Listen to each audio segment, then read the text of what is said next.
As renewable integration and power system digitalization accelerate, the energy storage industry is evolving rapidly. Energy storage systems are transitioning from standalone assets to highly connected, remotely dispatchable energy infrastructure. As critical components, such as PCS, become increasingly networked, cybersecurity is no longer optional. It has become a foundational capability for ensuring both grid security and business continuity. The industry is also moving toward greater standardization, defense-in-depth architectures, and compliance-driven development.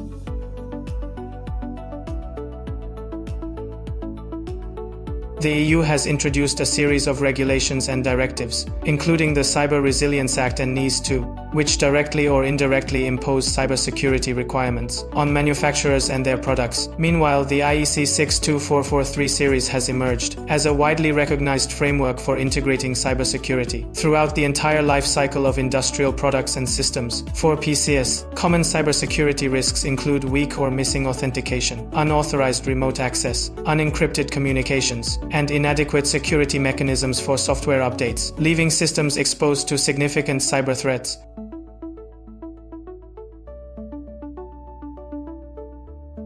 At SINEXCEL, our cybersecurity philosophy is security by design. Rather than addressing vulnerabilities at the testing stage, we integrate cybersecurity considerations. From the very beginning of product development, cybersecurity reviews are integrated into the initial design review process, and secure coding standards are strictly followed during software development. We also apply rigorous supply chain security management. When introducing third-party components, we assess their cybersecurity compliance from the outset to ensure alignment with relevant security requirements. For example, in communication security mechanisms, SINEXCEL began early implementation and has obtained certifications, such as CSIP and suspect-related standards. For remote operations and maintenance, data is stored locally, supported by multi-factor authentication and role-based access control to strengthen system security and meet the requirements of the EU Cyber Resilience Act.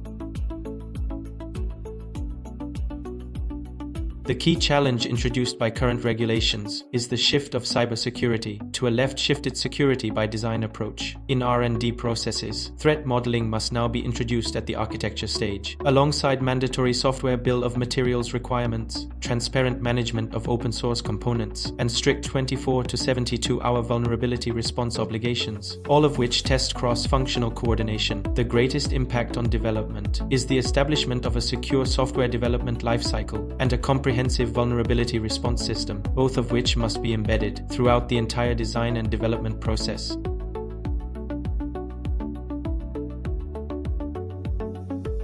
The key lies in early engagement and continuous collaboration. Early involvement helps reduce rework costs and improve efficiency. Meanwhile, third-party organizations provide guidance based on their deep understanding of standards, while manufacturers focus on practical implementation in line with real-world conditions. It is this sustained and effective collaboration that ensures compliance in both processes and final products.